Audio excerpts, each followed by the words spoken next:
Hi everyone, Ray here. On this video, we are going to talk about time deposits in Tonik Bank.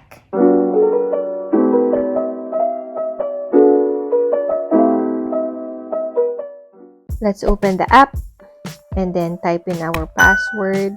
So we are going to talk about time deposits in Tonik Bank.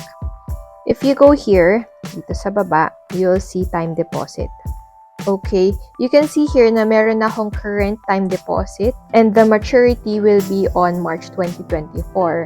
And makikita niyo dito sa baba that I already have a time deposit na in-avail ko before. That was actually November 2021. 1 year, 6 months siyang naka-time deposit. And as you can see here, nag-mature na siya. So, my investment was 20,000 and then my interest was 1,495.89. So, yun yung na-earn ko within 1 year and 6 months. For this one naman, yung nasa taas, I invested 30,000 and 3,153.48 yung magiging payout ko. Alright, so let's get another time deposit. So, you can pick here kung magkano yung ilalagay mo sa time deposit.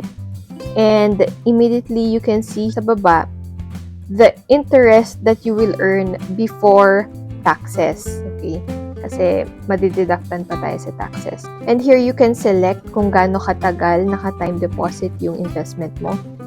6 months, 9 months, 12 months, 18 months, and 24 months. You could also see kung ano yung equivalent interest rate. Yan.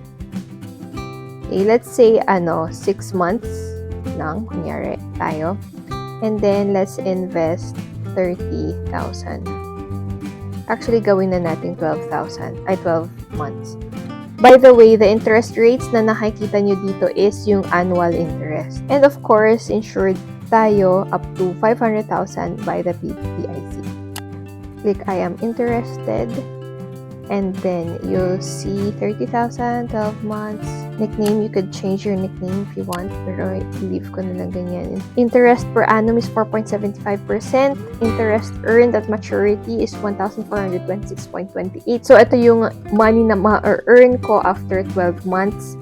And then, payout at maturity is of course yung initial investment ko plus yung interest earned. Early withdrawal is free. So, kung kunyari, after 3 months, gusto kong i-withdraw for like emergency purposes, okay lang din kahit hindi ko na tapos yung buong term na 12 months. Date of maturity is September 3, 2024.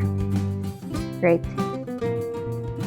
Accept the terms and conditions. By the way, here makikita nyo na the interest earned is subject to 20% withholding tax. Click open and there you go. Now, you can view your time deposit details. Same pa rin naman. So, what we've seen earlier and then click done. Okay, so now you can see here, ayan, ito siya. Ito yung bago kong time deposit. So, it's that easy to invest in time deposit dito sa Tonik Bank. I hope you enjoyed this video. If you want me to discuss any other topics or tutorials, comment down below. Don't forget to like this video, hit the subscribe button and the notification bell in order to be notified on more videos similar to these. Thank you. Bye!